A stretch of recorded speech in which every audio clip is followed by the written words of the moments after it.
Well, first of all, I want to thank you guys for coming again, or girls for coming again, down to the Salvation Army and hanging out with SEASTARS. How many of you have never been down here before and done this with us? One. Sweet. Alright, so some of you have an idea about SEASTARS and who we are. SEASTARS is the only swim team of its kind in the United States. It's a free year-round USA swim team for kids that are under the poverty line or special needs children. And I know a lot of you have had a chance to interact with the kids in the pool maybe once or twice before. You've seen us come and we time at your meets in January. And I was talking to Andrew and he said that you guys were interested in coming back again. I know you just got to sit through a fun drug and alcohol talk for a long time. So I'm hoping, now that all that mess is over with, you can kind of learn a little bit from us about the impact that we have on the kids, not just in the pool, but outside of the pool. And I know through your NCAA requirements, you have to learn about diversity and inclusion. It's really easy for a lot of us to understand the impact that we make with the special needs community. A lot of us came from very well-off backgrounds. We haven't had to really deal with a whole lot of issues that most of these kids have dealt with. And when I started this team, when I was 25, now I'm 36, I had no idea. Thought I knew what it was to be in poverty, but the situations that I've learned from what these kids go through and how hard it is to really excel from where they start to what we want them to be is a pretty amazing thing. So when Andrew and I were talking, I was trying to think of someone who could really kind of get you to understand the underprivileged component of SEASTARS and why it is important for us to provide swimming to these kids and kind of give it into perspective, so when he's yelling at you at practice or you think you had a rough day or things are hard, that you can kind of have a better perspective on what our kids go through on a daily basis and how much the sport has impacted me in my life and you all in your life, but how much it really does impact our children in their lives. So I'm going to introduce Renee Kaiser. She is a foster mother. She has had 2 children come through SEASTARS, and she's seen it in the parent perspective, which is one that I don't usually get to hear, so I'm kind of interested to see. Hopefully it's all good stuff, but she might say some negative stuff about me too. No, but I wanted her just to talk. We have Fun Friday at 5 o'clock, so I just said, she's going to talk for about 10 minutes from her heart about what she's seen in the change of her 2 foster kids coming through, and as her coming through the same background as those kids, and how she's seen what we're instilling and how much it would have helped if she had a program like this when she was growing up. I also would like to open it up to questions afterwards if you want, and you don't have to worry about like how you word them or if it's politically correct or right or anything, but if you have questions and are interested, I think Renee and I could probably do a pretty good job either independently or together in kind of helping you understand a lot of what these kids come from. So, Renee Kaiser. Good evening, good evening. I want to first take the opportunity to thank Robin for asking me to give a little spiel about where I'm from and the kids that I work with to you all. What I want you to do is just imagine walking into your home. Your home is filled with bugs, roaches, mice. They're crawling on your food. They're in your bed. One's lodged in your ear. You have to be taken to the hospital for someone to surgically remove that from your body. Not sure where you've grown up, what you've been through, what your experiences have been, but the kids that I take into my home have experienced things such as that. They've been pulled from their mothers, they've been pulled from their fathers, they've been pulled from everyone and everything that they know. They've had to change schools multiple times, and multiple to most of us means 2 or 3. Try 10 or 11, okay? And we're talking about someone that's 8 or 9 years old and haven't had 11 school changes in that short period of time. These do not come from, or many of them, let me say this, many of them do not come from privileged backgrounds. They don't come from two-parent households. They don't come from support systems who know how to maneuver through and get those scholarships or apply for financial assistance so that you can get through school, get through college, get through life. Many of these families survive on welfare benefits. Many of these kids come from that type of background. Myself, I come from a single parent household. My parents were divorced when I was very young. My mom was a go-getter, but even with her being a go-getter, it still wasn't enough for her income-wise, financially-wise, to be able to put me through a program like a swim program, like many of you probably have been able, your parents have been able to put you through.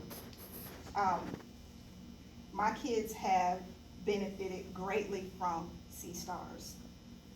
It's built their self-esteem, it's built their character, their grades have improved. You all coming out and pouring into their lives is instrumental. It's instrumental. Those things that you say to them, you can do it, that encouragement that you give to these kids when you come out, you just don't know how it motivates them. They're so closed up, they're in these shells, and they may never ever tell you what you say to them and how it helps them to move on to that next day when it comes to swimming, or get through that rest of that practice. You just wouldn't believe it. My child that I have has been, the one that I have now has been with me almost a year. And to watch her blossom through working with Robin and working with the coaches here with SEASTARS and being a part of this program has just been a tremendous asset for her and for me. I could go on and on and on about how SEASTARS has, again, poured into the lives of these kids. They're inner city kids. They, again, come from broken homes. They need this program. They need this program. They need you to continue to come out and be a part of their life and be a part of this program. They need this. Many of them would never, ever, ever, ever get another opportunity to showcase their talent, their swim talent. My child, yeah, she has bad days. We all have bad days. There's days that she doesn't want to come to swim. She's even quit on us last week. But she's back the next day. She's back swimming, and partly because I make her. She can't give up.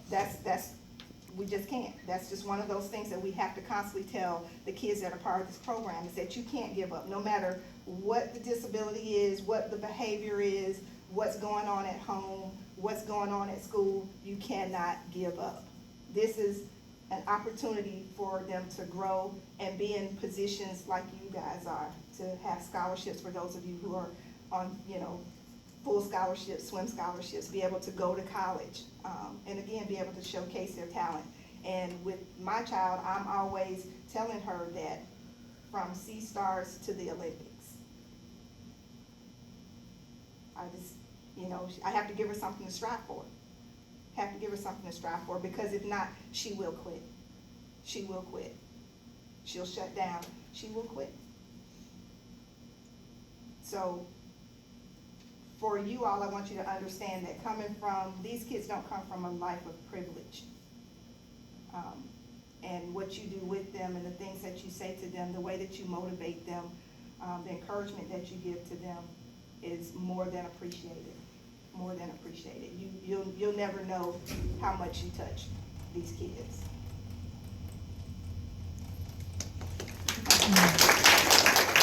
Renee, can you talk a little bit about some of the changes you've seen as far as behavior, like something that would have happened in a situation with the daughter you have now, and how things would have maybe gone down, and then seeing the changes in how she deals with those situations with you since she's been on with us for a year? Sure. I've had several kids come through my home. I've been challenged on every level that you can possibly imagine. I've been challenged with kids running away and then coming back 5 days later, you know. I've been challenged with the behaviors, and from very, what we would consider easygoing, you know, not so severe behaviors, to behaviors that include head banging or threats to hurt themselves, threats to hurt other people. Having the child that I have now, I've seen her grow. She did and have a lot of challenges coming to me. She's been with me almost a year. Once I involved her, now that was, SEASTARS was my first step when she came to my home. She literally came to me one day. I went to Robin that same day. I had her test the next day, and I had her swimming the next day, because I knew that she was what I call a water baby. She could swim. She had the ability. She had the stamina. She just didn't know that she had it. She went from, or has transitioned in the course of this time, from severe temper tantrums, I mean, all out, crying spells on the floor, to the threats, you know, to hurt me or to hurt herself. And I think that's just because she's hurt inside, and no one's ever really tried to reach in and help her release that, if you will, pull it out of her, get it out of her, if you will, you know, garbage in, garbage out, that old saying that, you know, you hear, love in, love out. You know, having someone pour into your life, show you that they care, love on you, help you, talk to you. If you don't get that, there's no way you'll survive. And we have gone through this transition process together. It's not been, okay, you've got to do this and you've got to do it by yourself. It's we. We have to go to swim practice, because I'm the transportation. You know, we have to get to the swim meet. We have to talk to Coach Robin. You want to quit? We have to go talk to Coach Robin. And then you have to tell Coach Robin what you're going to feel in that space, because I know that's what she's going to ask him, because that's what happened with my other kid that was in SEASTARS. She wanted to quit. And Coach said, if there's nothing positive that you can feel in that space, you keep swimming until you can find something else. So both of these kids have gone through this same dynamic. But the behaviors, oh my gosh, she will tell you. She will tell you herself. She's told Coach Robin, this program has helped her tremendously. It's helped her to move from one stage of her life to another stage of her life. From, if you will, unhealthy to a more healthy. Not just physically, but emotionally. Do you guys have any questions for Renee?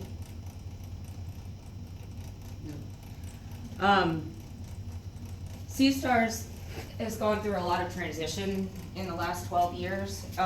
When we very first started, we didn't have parental support like Renee.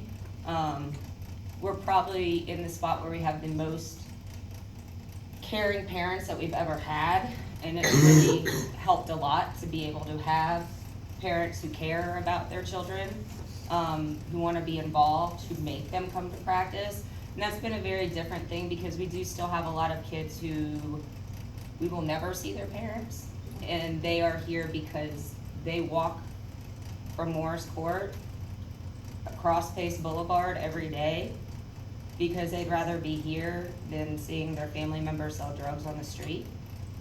And so I want you to understand, as much as Renee's an extremely positive parent who makes her child do it, we also have a lot of children that choose to do it. And you know, really having the background with having this be her second child through SEASTARS, she saw the difference in the first one, and it wasn't really a choice on if the second one was going to be involved with us. Most of our kids, probably 90%, are not made to swim. I mean, they want to swim. She wants to swim. We just all hate it sometimes, you know. It's hard and it sucks, and you don't want to get yelled at and wet and jump in and work and have your coach scream at you. But imagine coming and having no one except for you be the one that brings you to practice every day. I mean, like now that you're college students, that's what you do, but you're also paid to do it and it's giving you your education and all that stuff. Imagine coming from a home with 9 kids, a single parent home, everybody has different fathers, not knowing any of the fathers, not having any support. You're the 17-year-old raising everybody else, and you still, with all those responsibilities, walk to practice every day because you want to be here, because it is your family, because you don't have any other type of family than the one at the pool. And we all know how important our swimming family is to us, because that's the glue that holds us together a lot of the time. You know, I'll always remember the kids that I swam with on GPAC and the memories that I have with them. But then I also have a lot of other memories from loving families and loving parents and support. And a lot of these kids, as they grow, the only positive memories that they'll have from their childhood is the pool and being a part of SEASTARS. So I know you're probably like, well, how in the world does coming to a pool once a year for an hour and a half really affect these kids? They talk about you all year long. When are they coming back? When are they coming back? Just to have someone come into their life who care and want to interact with them in a positive way, instead of pop them out and use them as a paycheck. You guys are making a huge difference with our kids. And to come down and be a part of it is amazing, and I appreciate you guys wanting to be here and wanting to be a part of it.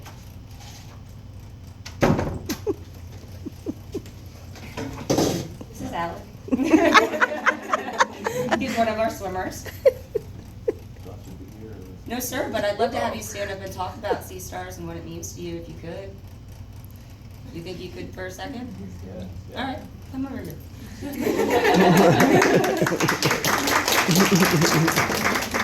This is Alec Crumpler. He was our featured swimmer of the month, first one ever for April. And he's been on the team. How old are you? 17. 17 years old, and he's been on the team for I think 8 years. 8 years. Can you talk to them a little about where you started from and what SEASTARS means to you, please? So I started, when I wanted to swim, I started swimming with a coach that was here like a couple years back. Her name was Coach Heather. I started swimming at the 100 pool over, I don't know where that is. On Blunt So, Street, like, it's yeah, like an hour and a half, yeah. or like a mile and a half away. Yeah, exactly. So I started swimming there for like a year. And she was doing your lessons. Yeah, she was doing, it was just one-on-one lessons. Can you explain to them why? Because it was my first time swimming, and I had, and I've got this thing called Tourette's. It's called Tourette's syndrome. It's like you have twitching and stuff. It's like uncontrollable like movements and stuff that you can't really help. So I was there for like a year, and then I was ready to move like to the actual like SEASTARS team, and then I was over there for a little bit. I did like, I think I started like 4 o'clock practice and stuff, and then after that I moved on to 5 o'clock. So we have special needs practices 3:30 to 4, 4 to 4:30, 4:30 to 5. And once the special needs kids progress through those practices, if they're capable of swimming with the regular swimmers, they can then scholarship and swim from 5 to 7 with our able-bodied swimmers. And Alec's been swimming with the regular swim team for like 5 years, 6 years, for most of the time of it. What's your favorite stroke? Backstroke. Backstroke. What did it used to It used to be brass. Can you tell them when you first started swimming why you didn't like backstroke? Because I just like breaststroke. Mm-hmm. No, that's great answers. Yeah. And Alec competes in Summer League. He competes in USS meets, and he just signed up for the GPAC long course meet in May. Yeah. And he's competed long course meets. He also has volunteered for 3 years teaching free lessons to Salvation Army campers. We let all of our kids who are interested give back, and we teach free lessons to all the campers, and Alex done that for 3 years and enjoys doing that. And interested in probably getting lifeguard certified soon. Sure. Mm-hmm. You wanna go back to the pool? Am I allowed like onto the pool that Yeah. Mm-hmm. really? Mm-hmm. No, I was just knocking the door nowhere after. Okay, just go in Okay. and just wait, and Lily will be there in a second. Thanks, Alex. Thank you, Alec. Oh, yeah. Alec came through our program. His mom tried to get him in lessons like 8 different places, and he was practically non-teachable by standard swim team lessons. One thing that we also do, and I've reached out to Andrew, so any of you want to do some lessons, we need instructors this year. But he met Heather, and Heather was doing our swim lessons, and Alec loves Heather, and Alec would finally be able to work. He twitched so bad he would get up on the block at meets and like practically knock me out. His Tourette's has gotten way better. He also has OCD. The reason he didn't like backstroke is because he thought there were monsters in the pool, and he like was scared to death to swim on his back because he couldn't see in the water. I didn't know what he would say, but he's really a breaststroker. I don't know what in the world backstroke thing's coming from lately, but I think he's tired of me telling him to get his head underwater all the time on breaststroke, so he just decided to switch to backstroke. But it's one of those things where we fill a void.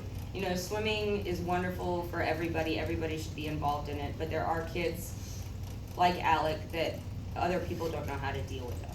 The best part about SEASTARS is the water levels the playing field. In the water, we're all people. It doesn't matter what our abilities are or disabilities. The water makes it equal, and we're all equals. It doesn't matter about our economic status. It doesn't matter about our physical status, our mental status, our behavioral status, and we want to work. A lot of these kids don't like to work hard. They think showing up is working hard. But once they start seeing the correlation of working in the water and seeing the results they get from the work they put in the water, it starts to correlate in school, in grades, in citizenship, and makes them all around better people. So SEASTARS is much more than just putting kids in the pool and swimming laps. It's really a full encompassed vehicle to make